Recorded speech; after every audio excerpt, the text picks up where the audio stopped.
Okay, now that we got the ring sorted out, we can move on to the topic at hand, which is the concerns that have been raised. Need water, okay. Now, as I was saying, there's been a lot of concern about people's private information and how... Okay, how about you just chug the water? I want you to cut it off. Are you blowing bubbles? I'm gonna have to spank you. Okay, now you good? I swear, it's like he's got a mask on. Listen, kid, blink if you're not a lamp. Wow. We'd like you to make a little smile just to show that you can. Oh, good heavens, that's just horrible. Stop that, son. For the rest of the day, will you not do that, please? Okay, so maybe that's not exactly what happened, but that doesn't matter, because the whole hearing was a dog and pony show. The real story is important and much more interesting. You're playing with the psychology of an entire nation in the context of the democratic process. My name is Christopher Wiley. I'm a data scientist, and I helped set up Cambridge Analytica.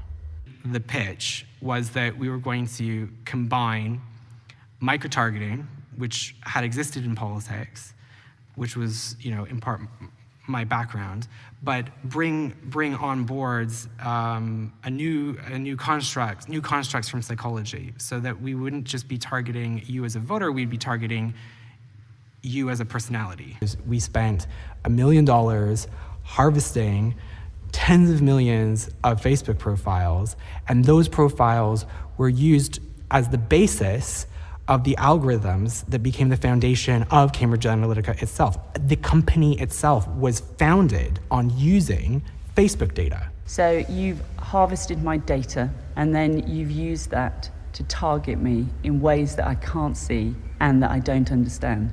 Yeah, so we would know what kinds of messaging you would be susceptible to, including the framing of it, the topics, the contents, the tone, whether it's scary or not, that kind of thing.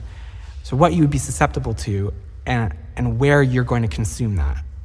And then how many times do we need to touch you with that in order to change how you think about something.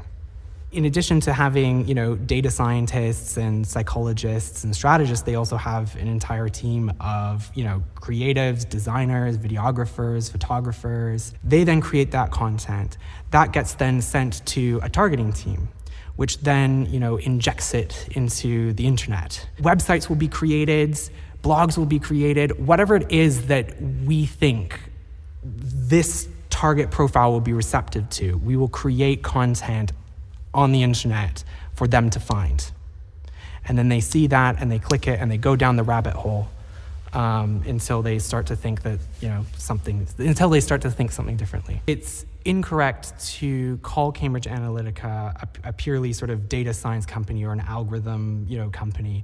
It is a full service propaganda machine. This is getting a little intense. We need to get out of the city for a while.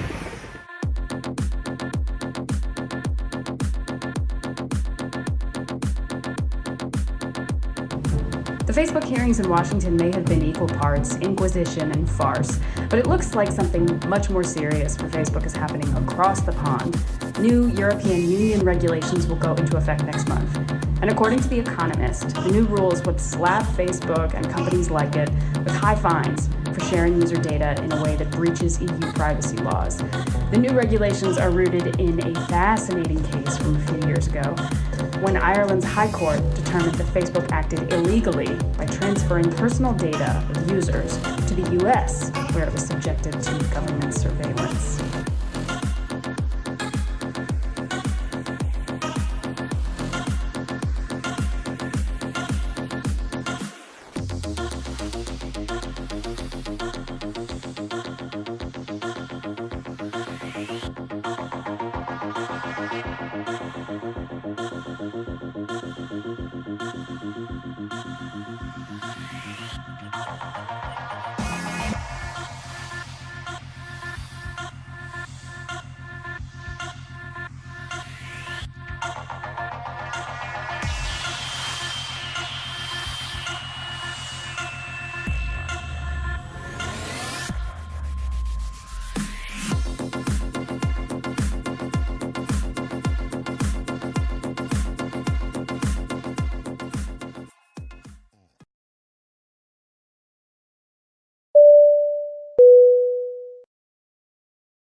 Whiskey, do your stuff till I've had enough. Don't make the going rough, 'cause my baby might get tough. Some folks drink for pleasure, some drink 'cause it's wet, but I drink 'cause it helps me to think and it helps me to forget. Yeah, whiskey, do your stuff till I've had enough. Don't make the going rough, 'cause my baby might get tough. Yeah, whiskey, do your stuff till I've had enough. Don't make the going rough, 'cause my baby might get tough. Sometimes I have troubles I can't seem to endure, but when everything else fails me, whiskey is my cure. So whiskey, do your stuff till I've had enough. Don't make the going. All right. So I'm here with my brother-in-law Miguel, and we're going to be talking about the origins of propaganda in the U.S. This may be kind of a far reach dates-wise, but if you think about it, this is directly related to what's going on right now. And the quotes talking about mind control and changing thought patterns, and there are a lot of articles right now talking about how people are influenced more by popularity than facts. If someone like Trump is more popular than someone else, he can use that popularity to overcome your belief in whether he's right or wrong. And it has deep roots, and it's not something that you read about. It's not something that's popular. It's very interesting if you're interested in free thought and your own ability to make decisions on your own. That's what we're here to talk to Miguel about, to kind of hear some of the histories. It's crazy because, you know, you hear all this stuff on about social media and about Facebook and how these people behind the scenes rig information, what people want us to know, and who's behind some of the faces of this. But so Edward Bernays was a guy who was primarily known for the book Propaganda he wrote in 1928, and interestingly, he was Sigmund Freud's nephew. Bernays was the nephew of the iconic psychologist Sigmund Freud and arguably the father of public relations and propaganda. At the time, advertisements were quite straightforward. They were a strict statement of the factual benefits of owning a product. Largely inspired by the work of his uncle, Bernays believed that advertisements could be much more effective if advertisers understood group psychology. As stated earlier, Bernays was a big believer in symbolism. An idea or a product can become a movement when it represents something greater than itself. He believed that indirect methods of selling that appealed to a consumer's unconscious thoughts, emotions, and desires were much more potent than directly selling to a consumer using facts. So when you look at all the research behind Edward Bernays and some of the biggest movements he caused, you know, speaking, you know, one of the things that's interesting is now as we smoke, you know, on the Eastern Shore here, the concept of the torches of freedom, right? The torches of freedom was essentially a concept designed by Edward Bernays to increase the price and the valuation of tobacco farmers and tobacco manufacturers for cigarettes by appealing to women during women's suffrage and during the movement. One of his early cases involved Lucky Strike cigarettes in the 1920s. The American Tobacco Company asked him to expand sales. Women would be an ideal market, but there were problems. First, women didn't care for the green packaging of Lucky Strikes, and the manufacturer concluded that changing the color was too expensive. Second, it was taboo for women to smoke in public. Bernays took a unique approach to these obstacles. First, he recommended that if the packs must stay green, they should make green the premier color of the fashion season. During his Green Ball campaign, Bernays convinced French designers to incorporate green into their latest fashion lines, and not just any green, but the specific dark green shade of Lucky Strike packaging. He also engineered a green gala at the Waldorf Astoria, featuring some of society's most prominent tastemakers. To address the problem of smoking in public, he linked Lucky Strike cigarettes to the women's liberation movement, arranging for young women to march down Fifth Avenue, smoking and calling the cigarettes torches of freedom. Instead of appearing to sell cigarettes, this seemingly spontaneous march appeared to be a part of the struggle for gender equality. Essentially, propagandists use media such as magazines, newspapers, radio, the internet, and video to manipulate the masses into accepting or conforming to a certain idea. Because of its use in the world wars, propaganda has taken on a very negative connotation.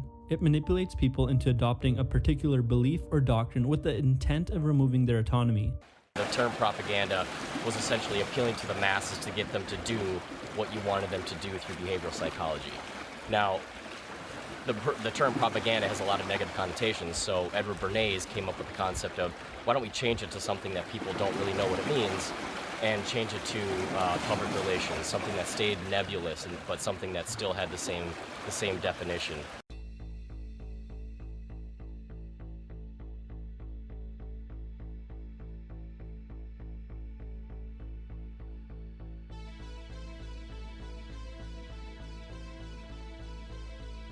So when I was in high school, a quote came out and was used by Einstein, and the essence of it was that our technology has exceeded our humanity, and they were applying it to the internet, and we're talking about how people are going to be shut-ins, order food from home, never leave the house, and that our social norms would kind of fall apart. The original quote from Einstein was towards the nuclear programs, and how, you know, this technology was going to be used for war instead of its intended use, which is for energy, and that humanity wasn't really ready for it, and we had too much power. And anyway, it was being reapplied then to suit the internet. And I think now we're finally really seeing the truth behind that. Said at the time. So what I said was, I think the tools that have been created today are starting to erode the social fabric of how society works. And what I meant by that is the following thing. Today we live in a world now where it is easy to confuse truth and popularity. And you can use money to amplify whatever you believe and get people to believe that what is popular is now truthful, and what is not popular may not be truthful. You know, Joe and I, for example, we've been on the other side of climate for a long time, right? And the reality is now I can take money and I can use that through all of these social media systems that exist to hundreds of millions of people, and I can convince all of Joe's friends and everybody like him of my opinion in very subtle and small ways. And he can do the same to me. We can do that about vaccines. We can do that about gay rights. We can do that about bathroom laws. We can do that about Roy Moore. We don't have a problem with people being shut-ins. It's not a big pervasive problem. But I think this is our first taste of the negative aspects of what's possible. There was a hoax in WhatsApp where in some like village in India, people were like afraid that their kids were going to get kidnapped, etc. And then there were these lynchings that happened as a result, where people were like vigilante running around. They think they found the person, and I mean, seriously? Like, that's what we're dealing with. You know, imagine like when you take that to the extreme, where, you know, bad actors can now manipulate large swaths of people to do anything you want. It's a really, really bad state of affairs. Well, the good news is that this bold, successful mind manipulation strategy has been exposed. If you step back and get away from the scary part of what's going on, what's been happening, you realize that it's a tool that can be used for other things. It doesn't have to be used by powerful, rich people to influence elections, or special interest groups to change the way that we're thinking. It can be used by us. It can be used by anyone. It can be used by creators. It can be used by people with the right ideas. And once you look at it like that, it's a call to action.